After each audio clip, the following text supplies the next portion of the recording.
Muy buenos días a todos.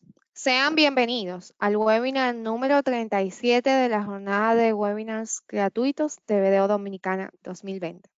El tema del día de hoy es Evolución del Sistema Dominicano de Pensiones, a cargo de Diego Valero, presidente de Novaster. Para asegurar una experiencia óptima de conexión, les recomendamos, por favor, apagar o desconectar otros dispositivos que estén conectados a Internet en el lugar donde se encuentre, ya que consumen su ancho de banda. Cerrar otras aplicaciones o ventanas en su computadora o celular. El webinar tendrá una duración estimada de 1 hora. Les invitamos a compartir sus dudas o preguntas a lo largo de la exposición en la sesión de preguntas de la aplicación. Sin embargo, las mismas se estarán respondiendo al final. Damos paso a Carlos Ortega, Managing Partner de BDO Dominicana, para que nos presente a nuestro facilitador del día de hoy. Sí, muy buenos días, participantes de este webinar.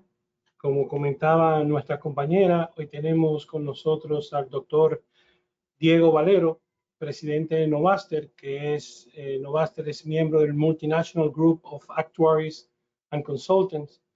Diego es doctor en Economía y Actuario, profesor de la Universidad de Barcelona y profesor y director académico del London School of Economics y su programa global de pensiones. Es también profesor de Economía en el International Montessori School, asesor de organismos multilaterales y del Parlamento Español en materia de pensiones. Autor de varios libros y de más de un centenar de artículos. Ha traducido el libro de Peter Diamond, Premio Nobel de Economía 2010, y Nicholas Barr, Pension Reform. Es un experto en pensiones, es un profundo conocedor del sistema dominicano de pensiones. Me agradó mucho conocer de que su tesis doctoral desde ese tiempo nos ha venido conociendo y profundizando en lo que es nuestro sistema de pensiones. Por lo tanto, Diego es una autoridad cuando se refiere a conocer lo propio y lo nuestro en República Dominicana. Sin más preámbulo, le paso la palabra a Diego, quien sé que tiene un interesante mensaje y exposición para todos nosotros. Diego, por favor, el escenario es todo tuyo. Muchísimas gracias por atender. Muchísimas gracias, muchas gracias, don Carlos Ortega, muchas gracias al equipo de BDO por su amable invitación y sobre todo muchas gracias a todos los asistentes que están ahí al otro lado de la pantalla y con los que me gustaría tener luego pues, un diálogo productivo. Ojalá lo que yo les pueda modestamente explicar les sirva para tener una visión global, desapasionada, objetiva. Yo en el fondo soy académico y lo que quiero sobre todo es trasladar mensajes que entiendo que son ponderados por las cifras, por la teoría y luego por la aplicación práctica a los distintos sistemas, a los distintos colectivos sobre los que se aplican, en este caso a la población dominicana, porque vamos a hablar del sistema dominicano de pensiones. Como Carlos decía, efectivamente yo tengo una larga relación con el país. Esa larga relación comienza pues prácticamente cuando comenzó la ley 8701. Desde entonces acudo con regularidad a la República Dominicana, he trabajado para organismos multilaterales, para las superintendencias, etcétera, prestando opinión, asesoramiento, etcétera, etcétera.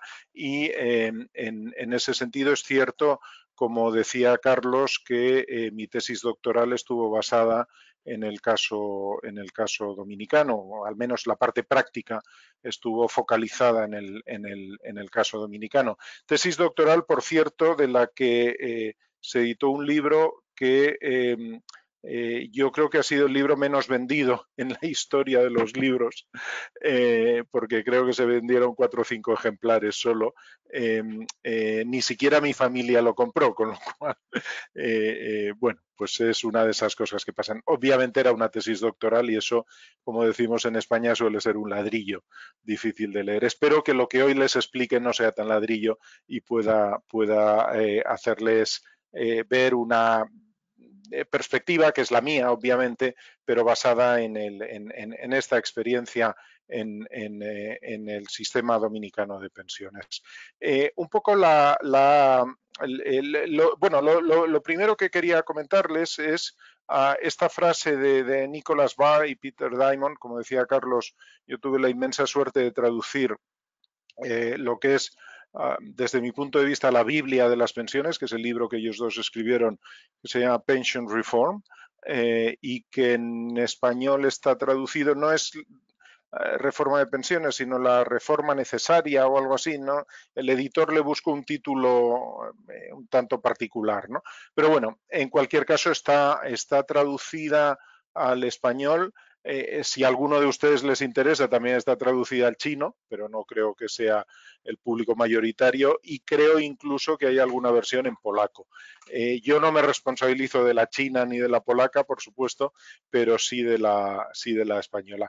Bueno, ellos lo que dicen es que todo sistema de seguridad social lo que tiene que hacer es paliar la pobreza en la vejez y garantizar la distribución del consumo a lo largo de la vida. Es decir, lo que pretendemos cuando desarrollamos un sistema de seguridad social es que llega un momento en nuestra vida, y esto tiene que ver con las teorías del ciclo de vida del profesor Modigliani, en las cuales nos dice que a lo largo de nuestra vida vamos acumulando riqueza, vamos acumulando activos derivados normalmente de nuestro trabajo, y que llega un momento en que dejamos de acumular eso y empezamos a desacumularlos, y ese momento normalmente es la edad de retiro. Entonces, sea a nivel individual o a nivel colectivo, lo que sí es necesario es que a partir del retiro, donde ya no vamos a generar ingresos, tengamos capacidad de seguir consumiendo, que podamos seguir consumiendo a lo largo de nuestra vida, y tengamos también, por supuesto, la posibilidad de vivir con una cierta dignidad, es decir, que no nos aboque, que la jubilación no sea sinónimo de pobreza. Ese es el gran objetivo que han seguido todos los sistemas de pensiones en el mundo, es el que, me consta, inspiró también la reforma de 2001, que empezó a aplicarse en 2003 en el país, y es la que todos los países han tratado de llevar a cabo con mejor o menor éxito. Como veremos a continuación, hay mucho que hacer todavía en el sistema dominicano de pensiones, hay mucho que perfeccionar porque los objetivos básicos, algunos se han cumplido, pero otros muy importantes no, como precisamente la cobertura, lo que llamamos la tasa de cobertura, que es decir, cuánta gente está cubierta por el sistema, pues realmente hay todavía poca gente con respecto a lo que debería ser un sistema de pensiones universal para toda la ciudadanía, que es como tienen que ser los sistemas de pensiones. La agenda que les propongo, disculpen, se me fue acá. La agenda que les propongo para el día es tratar estos 4 puntos. ¿Cuál es la situación actual? ¿Dónde estamos? El famoso 30%. Yo creo que ese es un debate, espero que sea un debate del que podamos sacar cosas claras todos. Hoy no tengo especial intención en profundizar muchísimo, pero sí en darles mi opinión de qué supone o qué puede suponer ese 30% y qué se puede hacer con ello. Luego, qué es lo que ha sucedido básicamente desde que la ley empezó a funcionar en el año 2003. Y qué es lo que tenemos que hacer para conseguir los objetivos que decíamos al principio, es decir, que todo el mundo pueda tener un ingreso digno en su vejez que le permita seguir consumiendo y rehuir de la pobreza. El origen de la ley 8701, que es la ley de seguridad social, abarca distintas cosas. Yo voy a hablar solo de pensiones. Como saben ustedes, la ley 87 habla también sobre todo de salud, habla también de riesgos laborales y hace un apunte no desarrollado que estamos lamentando muchísimo ahora, que es el tema del desempleo. Probablemente si tuviéramos una buena protección al desempleo en el país, ahora no estaríamos hablando de 30% ni cosas de esas. Pero ese es uno de los tantos incumplimientos que se han quedado ahí, que la ley los planteaba como objetivos y como disposiciones legales, pero que no se llegaron a desarrollar. Bien, esta ley 87 viene a sustituir a la vieja ley 1896, ley del trujillismo, ley de los años 40 del siglo pasado, que fue una ley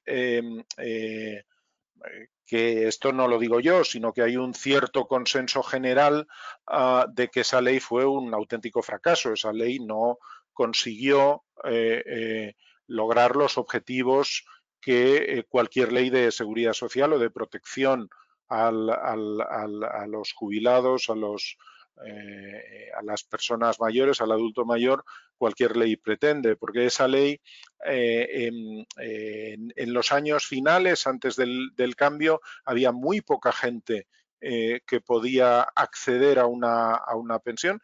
Era una ley que se basaba en un sistema de reparto, en un sistema que, como digo, fue un fracaso, fue nefasto.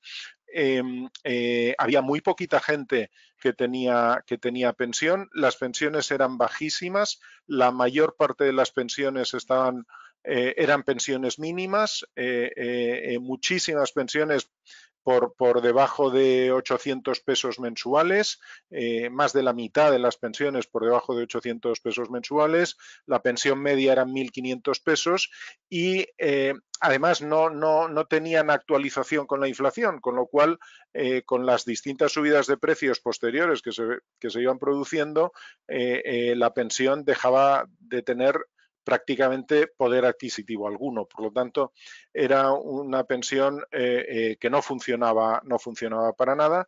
Y miren si era pequeña, que el mayor proveedor de pensiones para la población dominicana jubilada en aquellos momentos era la Seguridad Social de los Estados Unidos de América. Era la que más pensiones pagaba de personas que habían emigrado a trabajar a los Estados Unidos y era de lo que más cobraban los dominicanos. Realmente apenas llegaba a un 7% de la población que cobraba una pensión del antiguo IDSS. Por lo tanto, cuando se plantea la reforma, los estudios para la reforma que al final cristaliza y la promulga el ingeniero agrónomo Hipólito Mejía en su mandato, cuando esa ley ve la luz, es una ley que pretende solucionar gran parte de todos esos problemas. Quizá una de las cosas más positivas que además yo creo que es imprescindible no perder de vista nunca, es que esta ley, la 8701, salió con todos los consensos o con una gran mayoría de consensos. Consenso empresarial, consenso sindical, el gobierno, por supuesto, los principales grupos de interés, la Iglesia estuvo también ayudando para que esto funcionara y realmente esos consensos fueron clave para que se consiguiera desarrollar una ley que en aquel momento, déjenme decirles, en aquel momento era una buena ley. Era una buena ley. El tiempo pasa y ahora se le ven las costuras, los rotos y las deficiencias, pero en aquel momento era una buena ley y era una buena ley sobre todo porque a diferencia de lo que muchos piensan, el modelo que se siguió era más el modelo mexicano que el modelo chileno.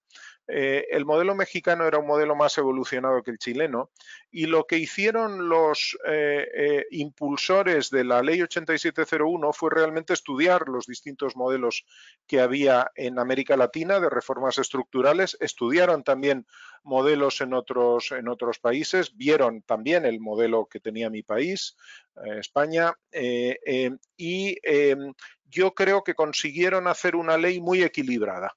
La ley en sí era, en aquellos momentos, como les digo, seguramente era de las mejores que había. Una cosa es que uno diseñe una buena ley y luego que esa ley se cumpla o que esa ley se desarrolle, que esos son los problemas de los que hablaremos a continuación, ¿verdad? Pero la ley en sí misma no era una mala ley, no era una mala ley. Perseguía una serie de objetivos enormemente loables. Esos objetivos era la protección universal. Había unos objetivos cuantitativos que al cabo de 15 años, esto tendría que haberse cumplido ya hace 2, en el 2018, se llegara a un 80% de cobertura. Evidentemente, en la parte de pensiones no se ha llegado, en la parte de salud creo que ronda esa cifra, pero en la parte de pensiones está muy lejos, que disponía una serie de medidas para fomentar la educación previsional. Fíjense, este es un tema que a veces pasa desapercibido, pero para mí es de lo más importante, de lo más importante. Como luego les comentaré, la desinformación es una de las constantes del sistema de pensiones en la República Dominicana y les diría que en casi todo el mundo. Hay desinformación, salvo la gente que está más o menos vinculada por su actividad profesional a los sistemas de pensiones, la mayor parte de la gente no sabemos nada de pensiones y es lógico. Es lógico, tampoco sabemos nada de fármacos, etcétera, y los usamos, ¿no? Pues las pensiones nos pasa exactamente igual. No sabemos. ¿Qué sucede? Cuando nos recomiendan algún fármaco, pues normalmente es un doctor, una doctora en quien tenemos confianza y entonces tomamos la prescripción que nos da. Pero en este caso no ha habido suficientes figuras que nos generen confianza con respecto a los sistemas de pensiones y en concreto al sistema dominicano de pensiones. Y eso ha hecho que la desinformación nos lleve a determinadas cosas como luego comentaré. La educación previsional es fundamental. La idea de poder educar desde la escuela a los niños y niñas para que tengan una base de conocimiento que les permita en el futuro tomar buenas decisiones es absolutamente fundamental. Eso se preveía en la ley, pero eso no se desarrolló nunca. No se desarrolló nunca. Es uno de los grandes retos que tenemos pendiente. Y eso nos ayudará como sociedad a avanzar. La educación en general hace que las sociedades avancen y que las sociedades puedan salir de la dificultad y que determinados colectivos puedan salir de la pobreza. Con la educación, pues con la educación previsional es una parte de educación que es fundamental también. Se procuró también desde los impulsores de la ley que hubiera suficiente promoción del sistema, información y orientación. Bueno, yo creo que podemos convenir todos los que estamos hoy aquí congregados que no es precisamente eso lo que distingue nuestro sistema de pensiones. El que haya habido una promoción adecuada del sistema, que tengamos información y que se oriente a las personas, a las personas que están próximas a recibir su jubilación, a las personas que causan una discapacidad o a los familiares de las personas lamentablemente fallecidas, no hay suficiente orientación e información sobre lo que tienen que hacer y entonces nos encontramos muchas veces con barreras que parecen infranqueables que en algunas ocasiones, no digo siempre, pero en algunas ocasiones con una adecuada información y orientación podrían ser diferentes, ¿no? Volveré luego a los incumplimientos de la ley, pero quería hacer el pequeño paréntesis del famoso 30% o 20% según otro de los proyectos de ley que hay en el Senado. yo creo que respondiendo a la primera de las cuestiones que ven ustedes aquí, el porqué de la propuesta, yo creo que la propuesta arranca obviamente en un momento electoral, donde prometer es muy fácil y muy barato, y donde prometer cosas teóricamente bonitas para la población todavía es más fácil, hace que el voto sea más barato. Y eso seguramente motivó una corriente basada también en el desconocimiento de la población con respecto a la situación, pero partiendo de una cuestión fundamental. La cuestión fundamental es que la población está sufriendo.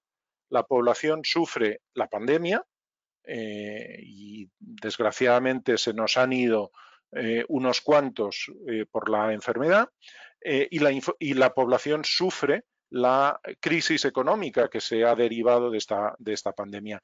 Y esa crisis económica, que es global, que es en todo el mundo, es de tal magnitud que solo los estados pueden afrontar la crisis de una forma coordinada y colectiva. No podemos pretender que seamos cada uno de nosotros individualmente quienes salvemos la situación económica. Otorgar ahora el rescate anticipado de una cantidad determinada a lo que nos lleva es a que sean los trabajadores los que paguen el costo de la crisis. Que los trabajadores paguen ese costo con sus ahorros en lugar de que sea el Estado quien proporcione las ayudas suficientes como para poder sobrellevar esta situación, a mí me parece que es un gravísimo error. Además, déjenme decirles, el proyecto, los proyectos de ley presentados son proyectos donde no hay ninguna memoria económica que sustente la presentación de esa idea. Nadie de los promotores ha explicado las consecuencias que eso puede tener, porque hay consecuencias de tipo lo que llamamos microeconómico, es decir, para la persona y para la familia, y de tipo macroeconómico, es decir, para el país. Y hay consecuencias que pueden ser muy graves, y no se ha explicado.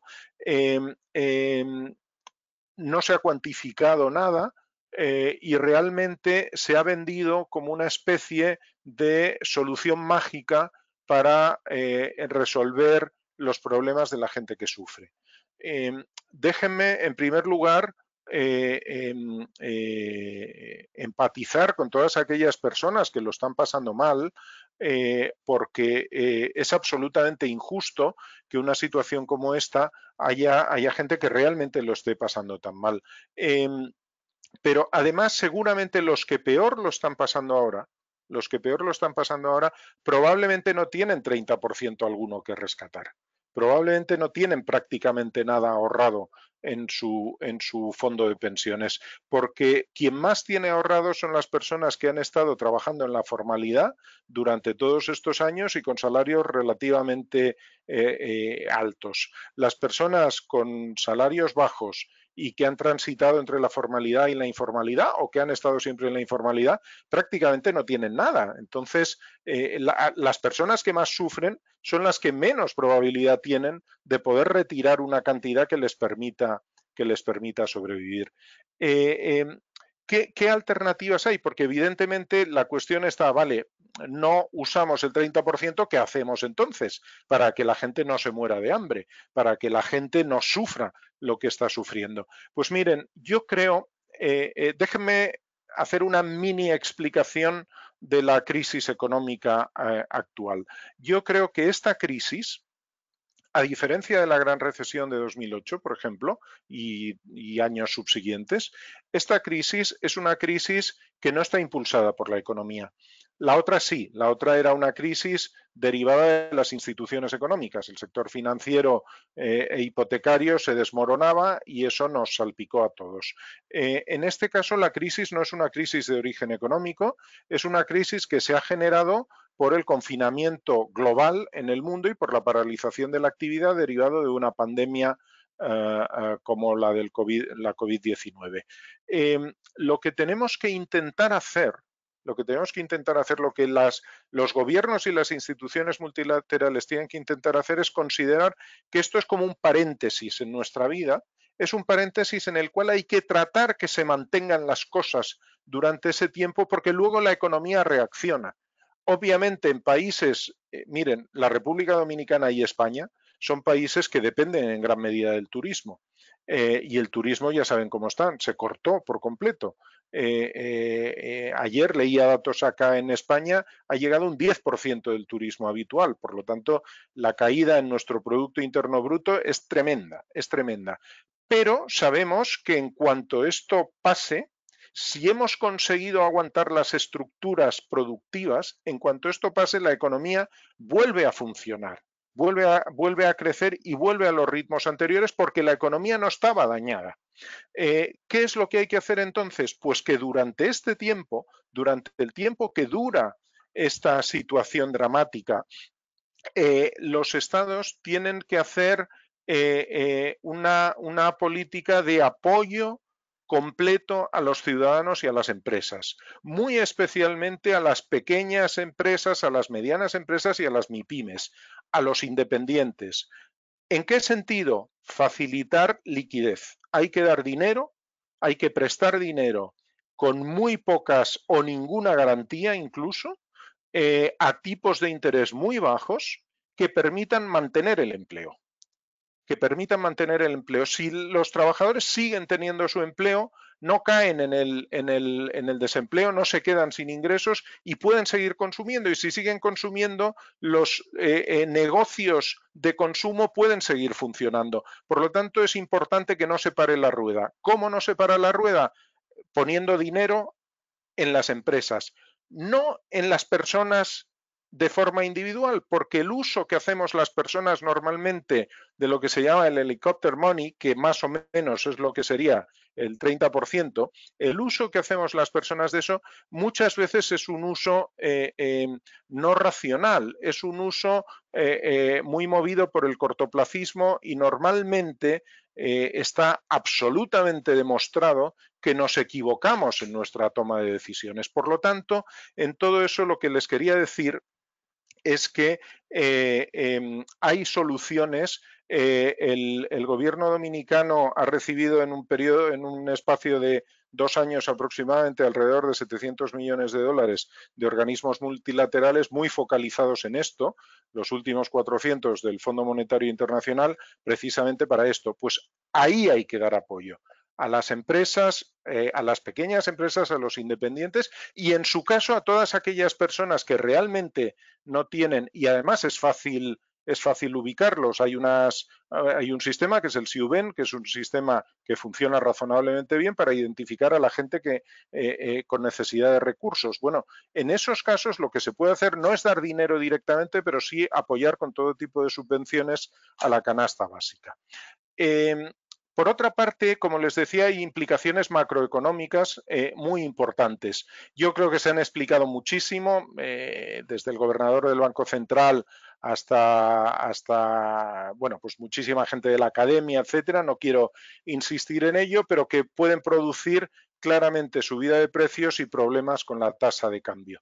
Entonces, creo que la solución no es anticipar el dinero, porque eso hace que los trabajadores paguen el costo de la crisis, hace que para tener una misma pensión tengan que trabajar luego 2 o 3 años más y hace además, produce un efecto en los mercados de valores, que es que una venta masiva de títulos lo que hace es que caiga el valor de los títulos, con lo cual el importe, los fondos que tienen acumuladas las personas en sus fondos de pensiones perderán valor también, con lo cual es un círculo vicioso en todos los sentidos.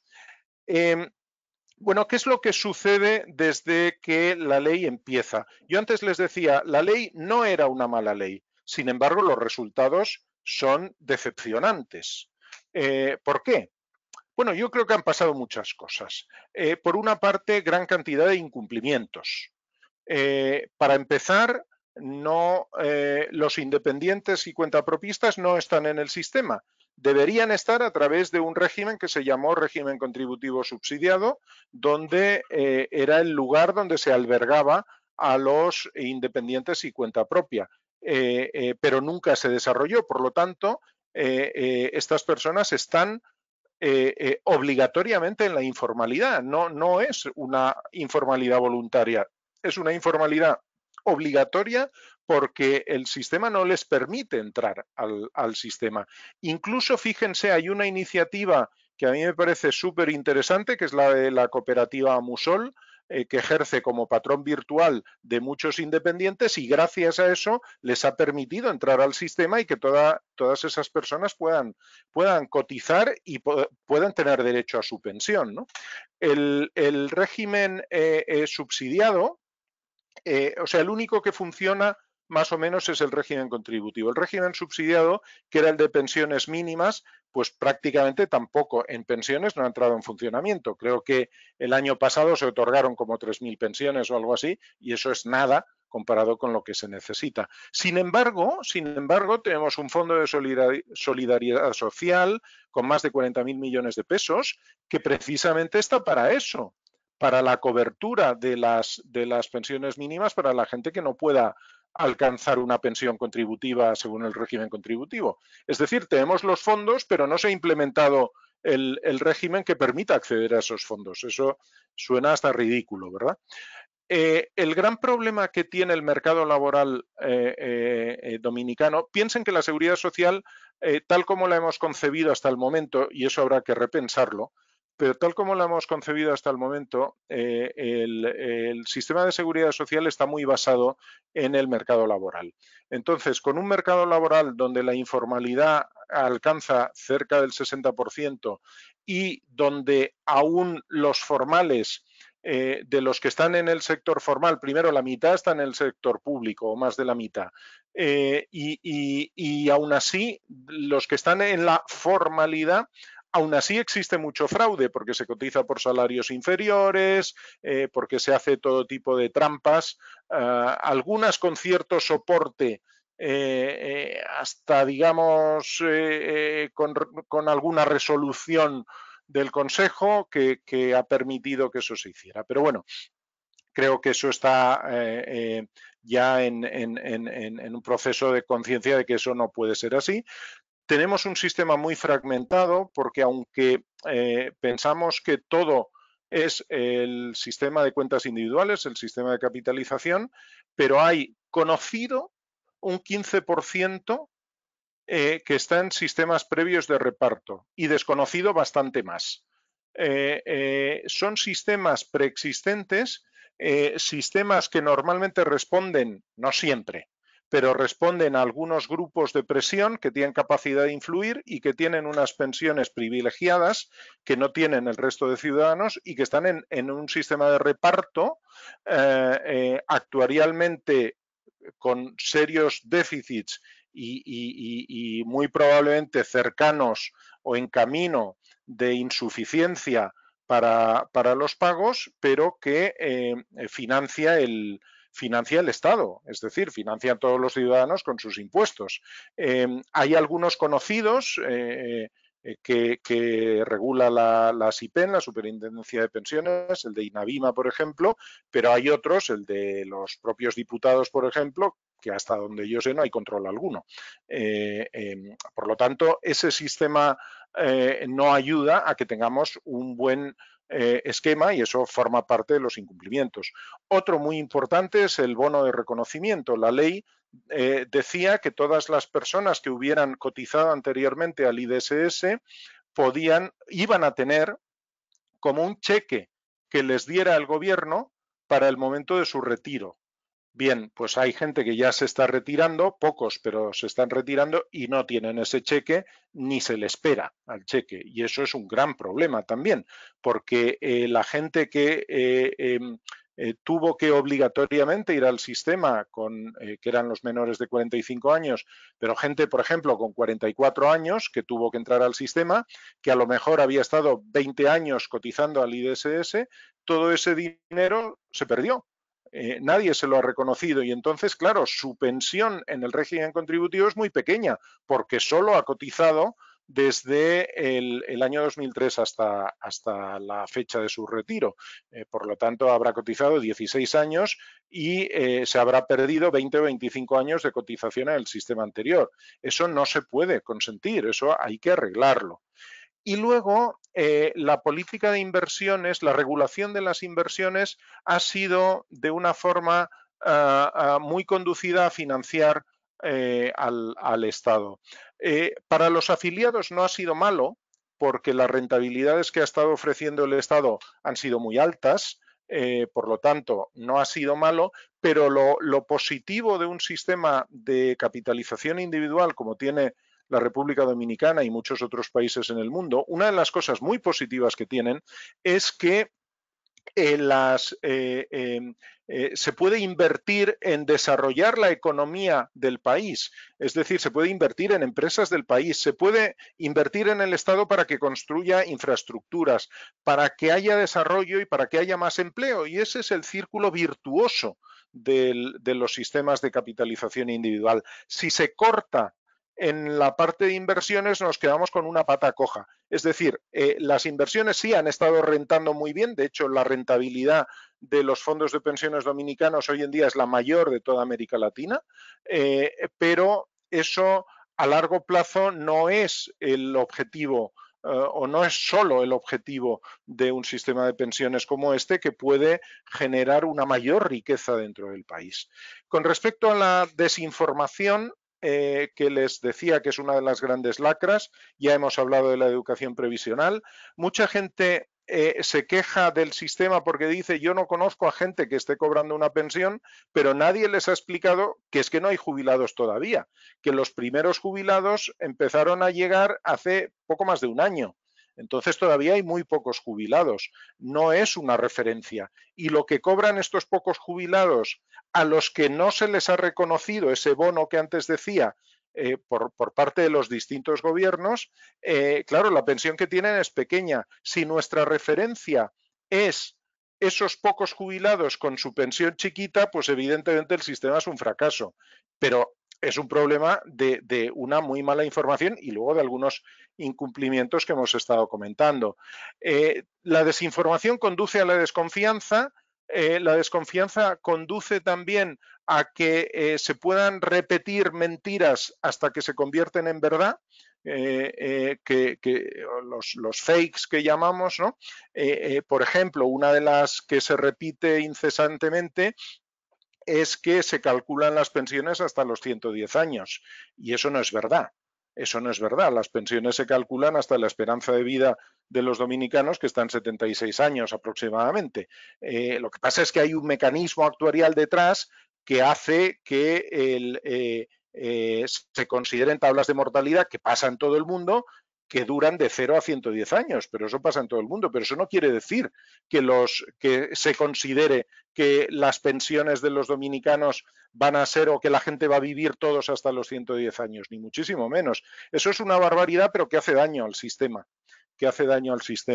En fin, hay toda una serie de cuestiones sobre esto que nos llevan a pensar o a entender que las cosas no son o no nos las explican como realmente son, ¿no? Y luego hay cuestiones que tienen que ver con los cambios sociales. La población envejece, aunque no se lo crean ustedes, porque todavía la población dominicana sigue siendo eminentemente joven, pero el bono demográfico, es decir, ese retraso en el aumento de la longevidad que ha tenido la República Dominicana con respecto a otros países del mundo, ese bono demográfico se va agotando y va a durar pocos años más. Por lo tanto, tenemos que pensar que cada vez vivimos más, y eso es bueno. Eso es muy bueno, cada vez vivimos más, pero los sistemas de pensiones tienen que adaptarse a esa mayor longevidad, obviamente. Por eso los sistemas de reparto en el mundo están hoy en día casi en quiebra o en serios problemas, porque hay un incremento muy importante de la longevidad, cada vez hay menos gente trabajando y los que trabajan no pueden cotizar lo suficiente para que cobren todos los que están retirados. Por eso tenemos todos esos problemas en los sistemas de reparto como el de mi país, el de España, ¿no? Y los salarios es evidente que no crecen lo suficiente. Otro de los problemas que tiene el país es que los salarios son bajos. Los salarios son bajos. Los salarios son bajos porque la productividad es baja y porque la distribución de la productividad no es proporcional. Entonces, tenemos que tener presente que una de las cosas que hay que hacer es que los salarios crezcan. Si realmente la economía tiene más dinero cada vez a través de la inversión de los fondos de pensiones, como les decía antes, les aseguro que los salarios acabarán creciendo. Quería de alguna forma ir terminando la exposición con qué es lo que podemos hacer ahora. Yo creo, desde mi punto de vista, creo que hay que hacer una reforma integral al sistema, que no significa tirarlo al zafacón y coger otro nuevo. Lo que significa es hacer los cambios necesarios para que el sistema funcione y llegue a toda la población. Basado en una serie de principios, como son la universalidad, es decir, el sistema de pensiones tiene que ser universal. Ningún ciudadano o ciudadana de la República Dominicana puede estar sin un ingreso adecuado en su vejez. Esa es una base que tenemos que garantizar. Y hay métodos para hacerlo, es posible hacerlo. Tiene que ser un sistema integral, no puede estar tan fragmentado como el actual, no pueden estar los cuenta propia sin cotizar, no pueden subsistir sistemas de privilegio de reparto, no puede estar la gente solo con seguro de salud pero no de pensiones, no puede ser tampoco que el sistema de pensiones expulse a los jubilados del sistema de salud, que es una de las cosas, digamos, paradójicas que se ha producido y que eso hay que arreglarlo, por supuesto. Tiene que ser un sistema eficiente. La eficiencia, ojalá que con la ley 1320 y los mayores recursos que se ha dotado a la tesorería sirva para que ésta pueda ejercer efectivamente su función de control y de lucha contra el fraude. Hay que luchar decididamente contra el fraude. Quien defrauda nos engaña a todos y nos perjudica a todos. Hay que luchar contra el fraude. A las pequeñísimas empresas que son la mayoría en el país, el 90% son MIPYMES, a todas esas empresas hay que ayudarles para que puedan estar en la formalidad, y ayudarlas a que estén en la formalidad no es cargarles de trámites burocráticos ni cargarlas a impuestos. Otros países han buscado una solución que me parece interesante para estudiar, que es la que se llama monotributo, es decir, con una sola cuota lo pagas todo. Pagas todos los impuestos de la empresa, salvo el ITEVIS, claro, pero con eso lo pagas todo y eso te da derecho a estar en la formalidad también. Ojalá lo que ya se ha desarrollado sirva para eso. El sistema tiene que garantizar la adecuación de las pensiones, es decir, que sean dignas, que sean suficientes para vivir, y por supuesto tiene que ser sostenible. Yo cuando oigo a personas que dicen no, tenemos que hacer un sistema de reparto. Oigan, un sistema de reparto, en el año 1880, cuando empezaron los sistemas de reparto en el mundo, tenía todo el sentido, porque por encima de 65 años no vivía casi nadie en el mundo y entonces cotizando poquito los activos se podían pagar las pensiones de los adultos mayores. Pero hoy en día, donde eso no es así, donde ha cambiado radicalmente la pirámide demográfica, hacer un sistema de reparto de origen.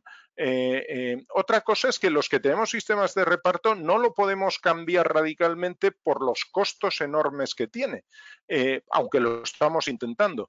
Pero en países como el de ustedes, que ya se ha liberado de esa lacra, pensar en que se puede volver al reparto como una solución maravillosa para todo el mundo me parece que es o un ejercicio de muy buena voluntad o de mala idea, una de las dos. Porque los sistemas de reparto con la evolución demográfica son difícilmente sostenibles. Y eso hay que tenerlo en cuenta. ¿Qué contenidos tiene que tener esta digamos, nueva visión o nueva regulación de pensiones? Pues como les decía, tiene que haber pensiones mínimas para todos, tanto contributivas como no contributivas. Las contributivas son los que cotizando no lleguen a lo suficiente para cobrar una pensión, que puedan tener de ese fondo de solidaridad social que tenemos, por ejemplo. Y unas pensiones no contributivas financiadas, eso sí, con los impuestos de todos los ciudadanos. Con cargo al presupuesto del Estado, todos los ciudadanos tienen que tener un ingreso mínimo vital en su vejez. Hay que integrar a los independientes y a las MIPYMES, como antes les decía, facilitándoles, ayudándoles a entrar al sistema. Hay que reorientar todos los sistemas previos, sobre todo aquellos que otorgan privilegios a costa de todos los ciudadanos. Eso hay que cambiarlo, como mínimo congelarlo y que lo nuevo sea como lo de todos los ciudadanos. No hay grupos que tengan derecho a tener una pensión distinta a los demás, sencillamente por tener una mayor capacidad de presión. Y hay que hacer una cosa fundamental que, como les decía, estaba en la ley y no se ha hecho, que es tener un sistema de desempleo que proteja a los ciudadanos, a los trabajadores cuando se queden sin trabajo. Esos sistemas que se han desarrollado en muchos otros países del mundo son un elemento de estabilidad en crisis como esta. Claro, al no tener desempleo se piden 30% y cosas de esas, pero si tuviéramos desempleo probablemente eso no sucedería. Y hay que desarrollar el ahorro voluntario.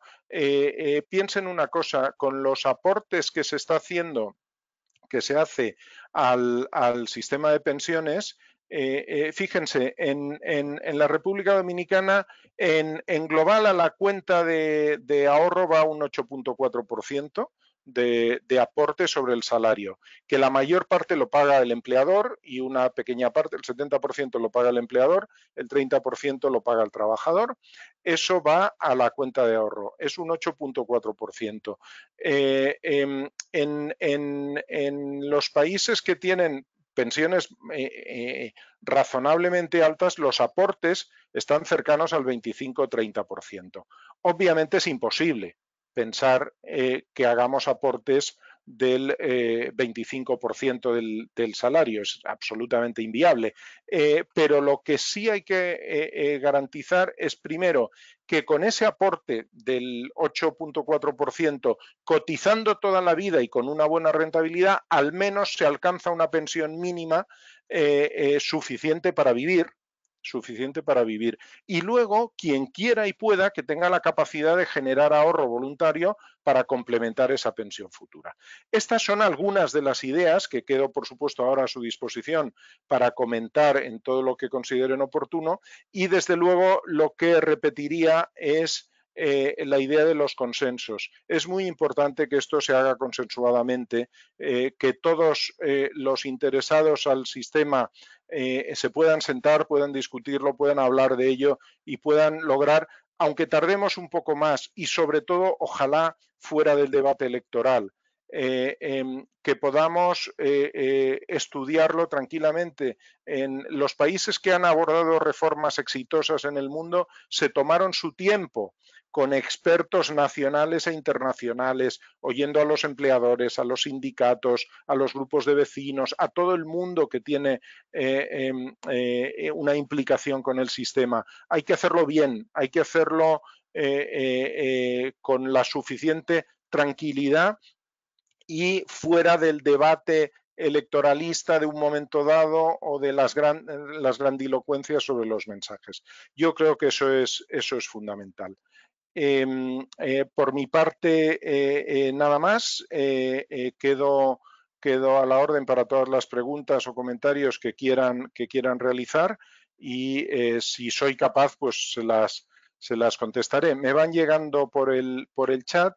Me preguntan, tiempo de labor reconocido para que una persona sea pensionada con el último salario luego de haber prestado sus servicios por 20 y asumir otro cargo en otra institución estatal con otro salario. Bueno, es una pregunta para estudiarla.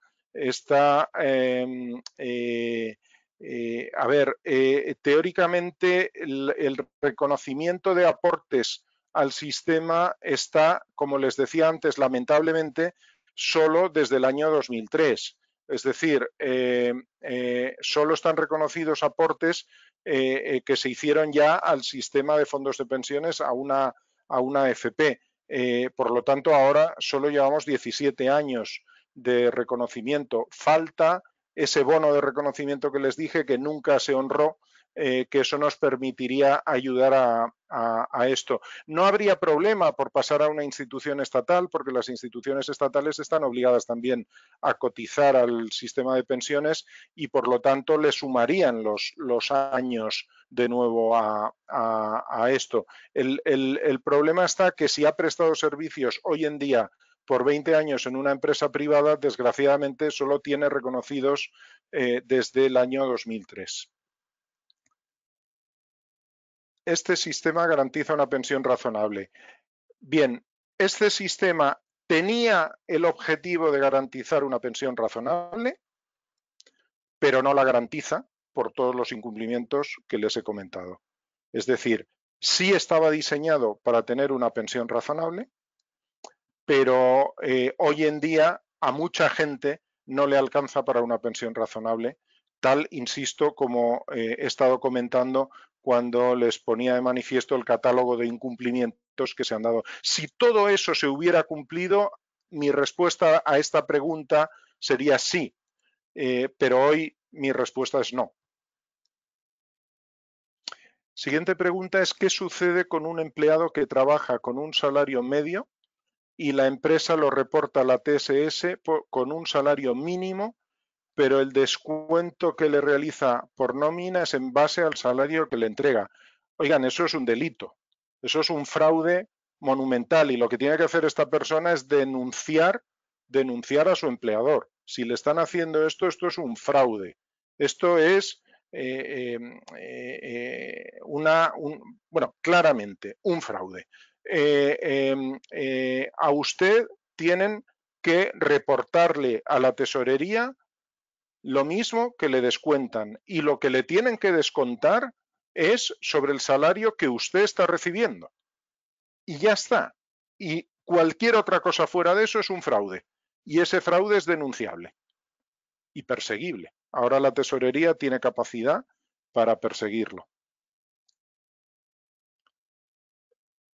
Siguiente pregunta es ¿cómo se puede recuperar la contribución anterior del IDSS para los trabajadores, por ejemplo, de la Corporación Dominicana de Electricidad, para los cañeros, portuarios, guardianes, los del ayuntamiento? Pues miren, exigiéndole al nuevo gobierno que en un tiempo razonable honre ese bono de reconocimiento que les decía, ya que los anteriores no lo han hecho. Miren, a lo mejor algunos diputados, en lugar de desgañitarse pidiendo el 30%, podían haber exigido que se hubiera cumplido lo que la ley decía para que los trabajadores tengan una pensión digna y no se les evada lo que han estado cotizando en su vida. En otros países se ha hecho. Lo que se hace es se calcula muchas veces de una forma aproximada porque no se tienen los datos, pero se calcula el tiempo que se estuvo en el sistema anterior y ese tiempo da derecho a unas cotizaciones teóricas y esas cotizaciones teóricas se monetizan, es decir, se convierten en dinero en el momento del retiro. Y ese es un dinero que aporta el gobierno. Esa es la única forma de hacerlo. Esa es la única forma de hacerlo. Hoy en día, dadas las circunstancias que hay, etcétera, etcétera, a lo mejor podríamos pensar que parte de eso pudiera venir del Fondo de Solidaridad Social que antes les comentaba, que está extradotado en este momento. La siguiente pregunta es ¿qué sucede con los empleados que trabajaron durante 20 años en una institución pública que no paga la TSS y luego pasa a una institución pública que sí paga, por el tema que a la hora de la pensión tendrá muy pocas cotizaciones? Demande a su institución que no pagó a la TSS, demándela. Tenían que haberlo hecho, Si no lo hicieron, eso fue un fraude. Lo lamentable de ese fraude es que a usted lo que le sucede es efectivamente que su pensión se va a reducir al tiempo que realmente cotizó. Pero la institución que se ahorró las cotizaciones debería ser sometida y debería pagar con los intereses correspondientes todos los aportes que no hubo. Yo creo que la DIDA, por ejemplo, está para eso. El Servicio de Defensa del Afiliado, de Defensa de Información del afiliado, yo creo que está para eso, para ayudar a las personas a perseguir a las instituciones o empresas que les defraudaron en eso. Y creo que esa parte lo desconozco, pero entiendo que esa parte debe ser gratuita. Es decir, yo creo que lo que hay que hacer es reclamar ante la DIDA en primer lugar.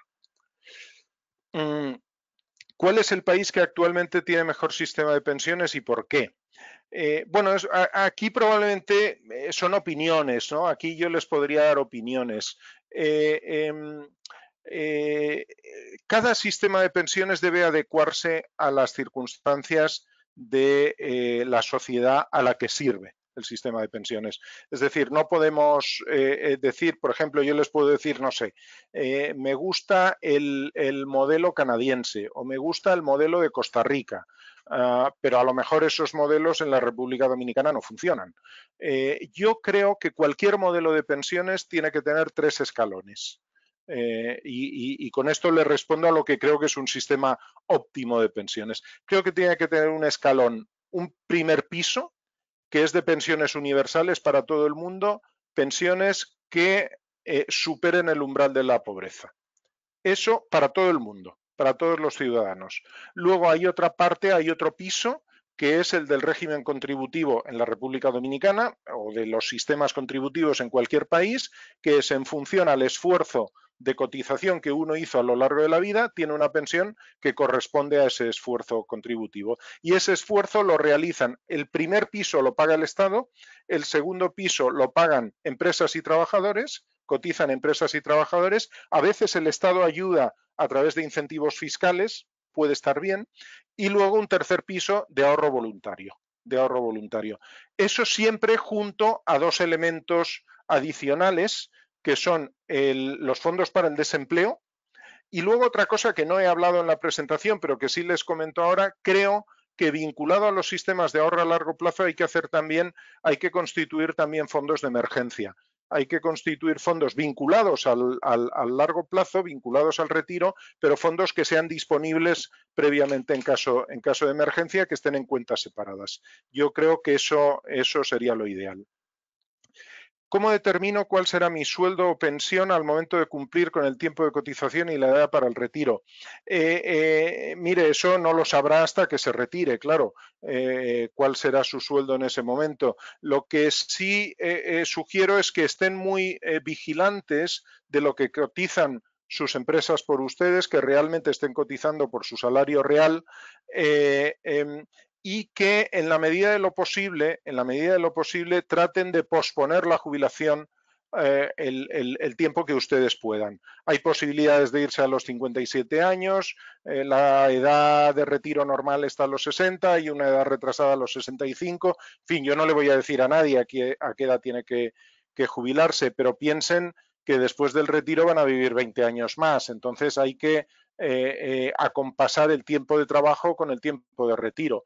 Y en ese sentido, si ustedes ven que la cantidad que tienen acumulada no es suficiente y eso yo creo que las propias AFPs les informan de en cuánto se puede convertir el monto acumulado en una pensión, en qué pensión se puede convertir, con eso ustedes pueden ver si les es suficiente o no para vivir y a lo mejor conviene, si pueden, por supuesto, trabajar o cotizar 1 o 2 años más para tener una mejor pensión. Me preguntan por las consecuencias del retiro del 30% de la economía del país en caso de ser aprobado. Bueno, hice una pasada muy rápida en su momento porque no quería dedicarle mucho tiempo, pero dado que hay una pregunta, miren, yo creo el 30%, aunque individualmente, a nivel individual, va a tocar muy poquito, sobre todo a la mayoría de la gente a la que le toque, va a ser menos de 1 millón de personas las que puedan tener algo con lo que puedan vivir 3 meses. O sea, con salario mínimo de 3 meses. Pero aunque sea muy poquito a nivel individual, el agregado supone cerca de un 5% del Producto Interno Bruto.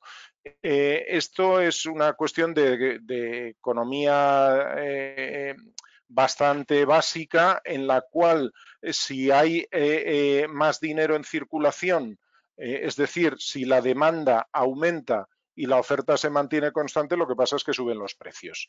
Es decir, si metemos un shock de un 5% del Producto Interno Bruto, que en disponibilidades líquidas, que es decir, en dinero corriente en el mercado, es aproximadamente un 40% más de dinero en el mercado, irremediablemente van a subir los precios. Irremediablemente subirán los precios. Y luego, por otra parte, como todo ese dinero está invertido en el interior, o sea, no hay inversión exterior en los fondos de pensiones porque la normativa no lo permite, no hay inversión exterior, entonces lo que sucede es que el gobierno y el Banco Central tendrán que buscar financiamiento fuera. Y buscar financiamiento fuera no solo supone depender de inversores, de inversionistas exteriores, de inversionistas externos, sino de que puede afectar claramente al tipo de cambio del dólar.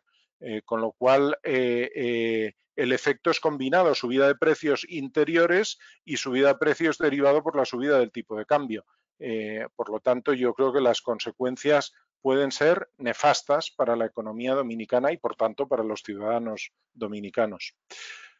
La siguiente pregunta es: ¿cuál es la proporción ideal de ahorro voluntario para mejorar el monto de la pensión? Esto depende de cuándo pueda uno empezar a ahorrar. Cuando uno pueda empezar a ahorrar. Pero normalmente, si uno tuviera capacidad desde el principio de su trabajo de ahorrar aproximadamente como un 5% de su salario, puede pensar en que se va a retirar con una pensión absolutamente suficiente para vivir el resto de su vida. ¿Le corresponde a un empleado público liquidación laboral? Pues mire, no lo sé, no le sé responder, sinceramente.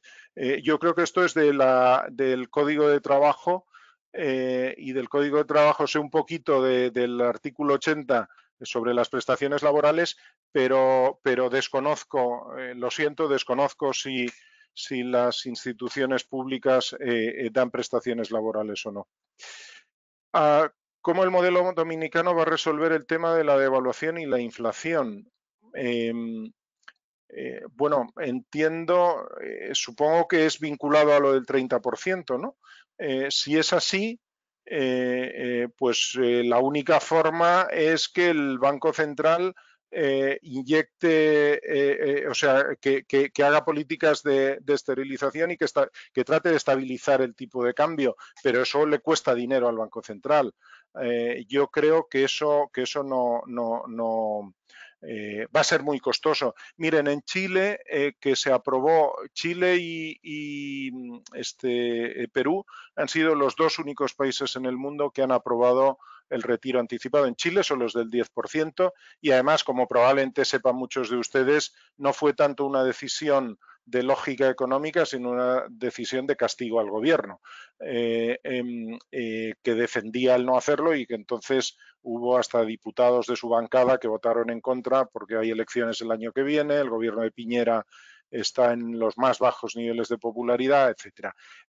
Pero al Banco Central chileno, que ya tenía mucha parte de la inversión, estaba fuera, es decir, tendría que afectarle menos, pero el Banco Central chileno está sufriendo lo indecible para tratar de mantener el peso chileno y no está pudiendo, se está devaluando con respecto al dólar y los chilenos van a sentir en sus economías este efecto. Siguiente pregunta. Si un trabajador de 50 años que cotizó en una AFP hasta el 2009, ¿qué pasará con sus fondos acumulados? Bien, cotizó hasta el 2009 y desde entonces entiendo que no ha cotizado. Bueno, esos fondos son suyos. Esos fondos son suyos. Entonces, lo que hay que ver es 50 años, ¿en qué momento? ¿Ahora o en el 2009? Porque eso depende, la respuesta depende de eso. Existe la posibilidad, e interpreto, por supuesto, que esta persona tenía menos de 45 años cuando inició el sistema. Porque si no, es muy sencillo. Si tenía más de 45 años cuando inició el sistema, puede recuperar de inmediato todos los aportes con la rentabilidad, que es muy buena, por cierto, no hemos hablado apenas de la rentabilidad, pero es una magnífica rentabilidad, puede recuperarlo todo. Si esta persona no tenía esa edad, pues va a poder recuperar en el tiempo. Tiene una posibilidad a los 57 años de retiro por cesantía en edad avanzada, de recuperar también los fondos, o en otro caso tendría que esperar hasta que el importe acumulado en eso le supusiera, para retiro a los 60 o 65, le supusiera el equivalente al menos a la pensión mínima. Pero lo que es muy importante, y creo que subyace en esta pregunta, es que ese dinero no se pierde, en ningún caso se pierde. Ese dinero es del afiliado y si lamentablemente el afiliado falleciera, pasa a sus herederos. Es decir, ese dinero jamás se pierde. No como el del IDSS que antes hemos visto, el del sistema de reparto, que sí se perdía. Miren, la siguiente pregunta va absolutamente vinculada a esto. Si una persona fallece y tiene aproximadamente 2 millones acumulados en su fondo de pensiones, ¿qué sucede con ese fondo? Directa y llanamente va a sus herederos. Directamente. Esos 2 millones van del primer peso al último peso a sus herederos, a los que tenga declarados como herederos. Ahí no hay vuelta de hoja. Siguiente, estoy en el régimen de reparto del 2002, ¿puedo pasar al otro régimen? ¿Conviene? Está en el régimen de reparto desde el 2002. Habría que saber si es alguno de los regímenes especiales, no sé si es INAVIMA o el que tenía Banco Central, o si es del IDSS,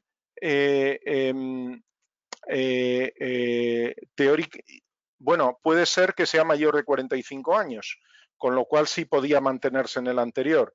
Entonces, yo lo que le sugiero es que se mantenga en el régimen de reparto, porque ahora no le dará tiempo. Habría que saber la edad que tiene, pero vamos, si como mínimo lleva 18 años trabajando, pues serían 18 años perdidos. Entonces, probablemente ahora lo que le convendría es acabar la vida laboral en el régimen previo, pero si puede, si tiene capacidad de ahorro, pues ir ahorrando complementariamente, porque el régimen de reparto le va a dar muy poquito. Le va a dar muy poquito. Me dicen que es la última pregunta ya, nos hemos pasado un poco del tiempo, disculpen. Con respecto a esta última respuesta de la razonabilidad de la pensión, ¿quién tiene el mayor peso de la responsabilidad de que esto no suceda como se previó? ¿Las AFPs, el gobierno, las IPEN? Miren, para mí, indudablemente, la mayor responsabilidad ha sido de los gobiernos, los distintos gobiernos, no digo el de ahora, sino los gobiernos que desde el año 2003 hasta hoy no han cumplido con los preceptos que la ley les obligaba. Yo creo que no lo han hecho. Creo que la SIPEN, el organismo supervisor de pensiones, ha hecho todo lo que ha podido con la normativa que tenía. Quizá hay algún elemento de mejora, no digo que no, por supuesto. Creo que las AFPs han hecho, el primer trabajo que tenían que hacer era garantizar la seguridad y la rentabilidad de los fondos, y eso lo han hecho. ¿Que podrían haber hecho las cosas mejor? Sin duda, también, como todos, pero si de los que me pregunta, yo le diría que el Gobierno y probablemente el Consejo podía haber hecho un poquito más, pero al final quien tiene la potestad de implementación legislativa es el Gobierno. Y por Gobierno no me refiero solo al presidente y sus ministros, me refiero también a la Cámara de Diputados y al Senado. O sea, todos ellos tenían que haber hecho todo esto, todo este desarrollo que no se ha hecho. Me dicen de BDO que las preguntas, que por razones de tiempo no podemos ya seguir, pero las preguntas que quedan pendientes las pueden compartir por correo y yo estaré encantado de responderlas una por una. Si les es de utilidad, tendré mucho gusto en tratar de ayudarles a responder esas dudas. De nuevo, les doy las gracias por el tiempo que han dedicado en esta mañana a escucharme. Espero que de lo que les he contado alguna cosa les haya sido de utilidad. Quedo siempre a su disposición y estén a salvo. Vayan con mucho cuidado, cuídense mucho, porque esto no es fácil lo que estamos viviendo. Muchas gracias de nuevo a BDO, a don Carlos Ortega y a todo el maravilloso equipo que tiene, y de nuevo a todos ustedes y que tengan muy buen día. Gracias.